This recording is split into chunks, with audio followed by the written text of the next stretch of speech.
اللہم صلی علی سیدنا محمد وعلی آلہ وصحبہ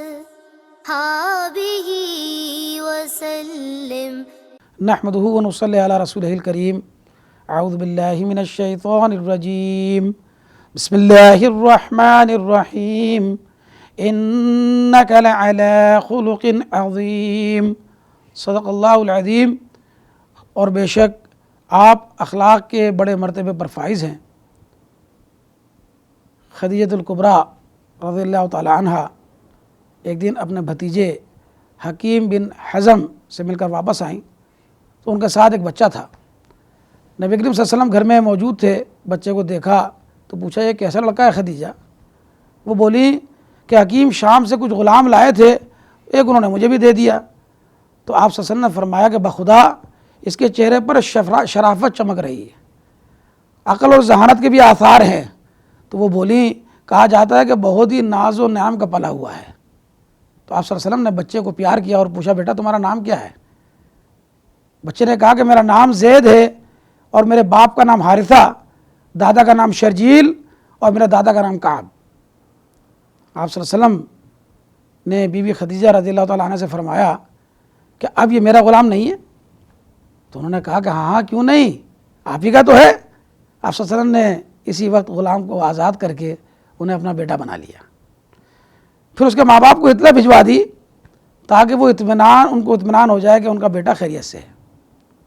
اطلاع پاتے ہی بچے کے باپ اور چاچا دونوں مکہ آ گئے اور انہوں نے نبی کریم صلی اللہ علیہ وسلم سے درخواست کی کہ ہم سے آپ منہ مانگ کے دام لے لیں اور یہ بچہ ہمیں دے دیں۔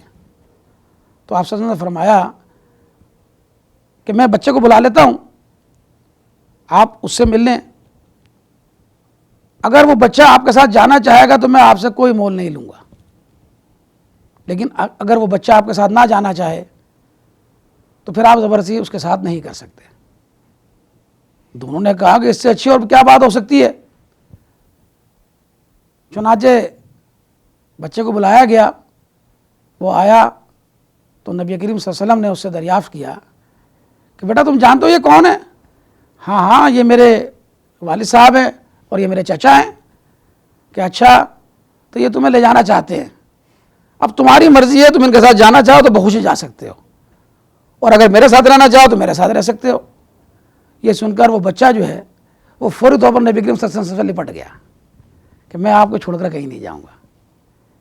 سنتے ہی باپ اور چاچا غضبناک ہوئے کہ تو غلامی کو ترجیح دے رہا ہے، اس بات کے اوپر اپنے وطن کو چھوڑنا چاہ رہا ہے، اپنے ماں اور باپ۔ اس نے کہا جی یہ میں غلام نہیں ہوں ان کا، یہ تو مجھے اپنے بچوں کی طرح رکھتے ہیں، جتنا پیار اور محبت شفقت مجھے یہاں ملی ہے میں انہیں نہیں چھوڑ سکتا۔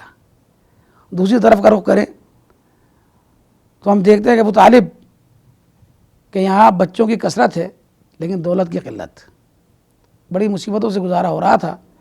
ادھر ستم یہ ہوا کہ عرب میں قحط پڑ گیا اور وہ بھی ایسا کہ جس کی جو اپنی سال آپ تھا۔ ابو طالب کا پوچھنا ہی کیا، بڑے بڑے رئیسوں کی کمر ٹوٹ گئی تھی۔ آپ صلی اللہ علیہ وسلم کے ایک چچا عباس تھے، یہ بنی ہاشم کے رئیسوں میں سے تھے۔ آپ صلی اللہ علیہ وسلم نے اسی موقع پر ان سے کہا کہ ہم دونوں چاچا ابو طالب کے 2 لڑکوں کو اپنی پرورش میں لے لیتے ہیں، اس سے ان کی پریشانیوں میں کچھ کمی ہو جائے گی۔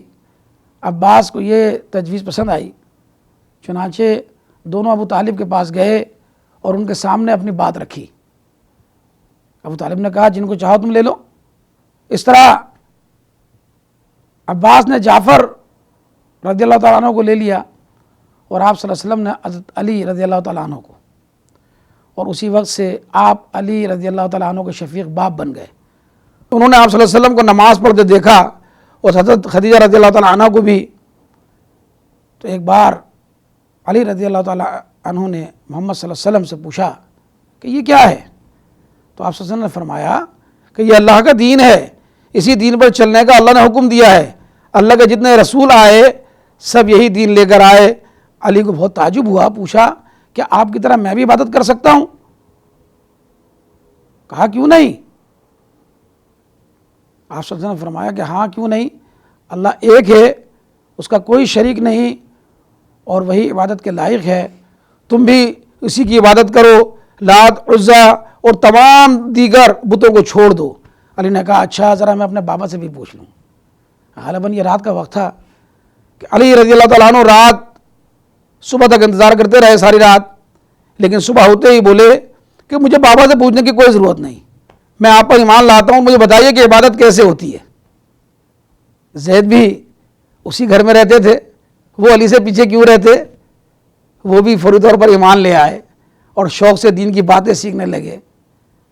اس واقعے سے، دونوں واقعہ سے میرے دوستوں اور بھائیوں ثابت یہ ہوتا ہے کہ بچہ محبت کا بھوکا ہوتا ہے، اس میں انسان کا عکس نظر آتا ہے، اس میں تصنع و بناوٹ کام نہیں کرتی۔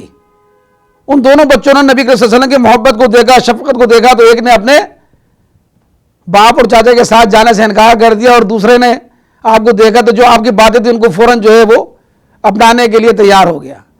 اللہ سبحانہ و تعالیٰ سے دعا ہے کہ اللہ تعالیٰ ہمیں بھی عملی مسلمان بنائے۔ وصلی اللہ نبینا محمد وعلی آلہ وصحبہ اجمعین۔